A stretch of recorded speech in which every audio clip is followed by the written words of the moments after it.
Let's talk about what Kanban is. Prior to this Kanban talk, you should have already be aware of all these concepts: standing teams, story carding, sprint iteration planning, card estimation, velocity, stand-ups and show and tells, and also retrospectives.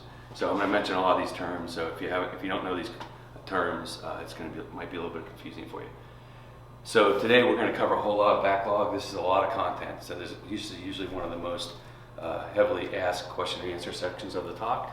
So make sure you write down your questions as they happen, and then we're going to cover those at the end. So use your Q&A window on the left and throw your questions in there, and we'll try to get to as many as we can. So let's first talk about what is Kanban. So I want to put a visual in your head. Picture we're in a Ford manufacturing plant, and there's cars going down the assembly line, okay? And our job is to put doors on those cars, and there's somebody standing on one side, they're putting that door on. I'm on this side, I'm putting that door on. There's a stack of doors, okay, maybe 20 doors because I'm short, okay? And the goal is I have to take the door off before robots, stick it on there. Eventually, as I start to go through those doors on the car and I walk my way down, about maybe 5 doors from the bottom, there's actually a physical card, okay, taped to that door. And it says, time to order more doors. Okay, so now I take that and I go give it to my door person and say, hey, we need to make more doors. So that was a card, and that card signaled a pull for inventory.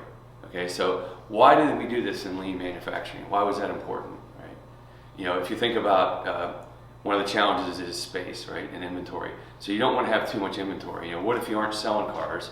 If you went and made 10,000 doors and you stuck them in your warehouse, and now car sales dropped, you now have doors that you now have to have wasted inventory.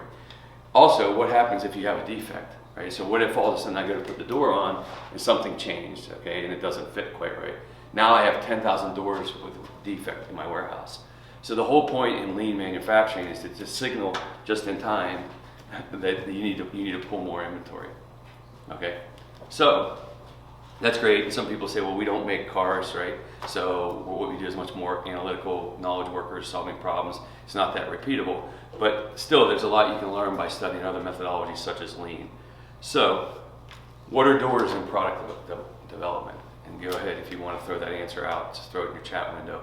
But what's analogous, right? So what are the doors in software? Just think about that for a minute. Okay. Right? Doors are requirements, right? And one of the challenges that we have with what we do is we have so many requests to build stuff that it's kind of infinite, but we don't have a physical constraint of inventory, right? We don't have a warehouse, we don't have physical doors. So that's why it's really important to kind of take some of this thought process and make your inventory physical, right? Write it on a story card, put your demand funnel up on the wall so you can actually see your demand and manage your demand. Otherwise, it becomes a spreadsheet, a Jira database. It's just an infinite amount of requests, and everybody thinks that they're going to get something. So that's the analogy. There's 3 rules to Kanban. There's really 4. Make work visible.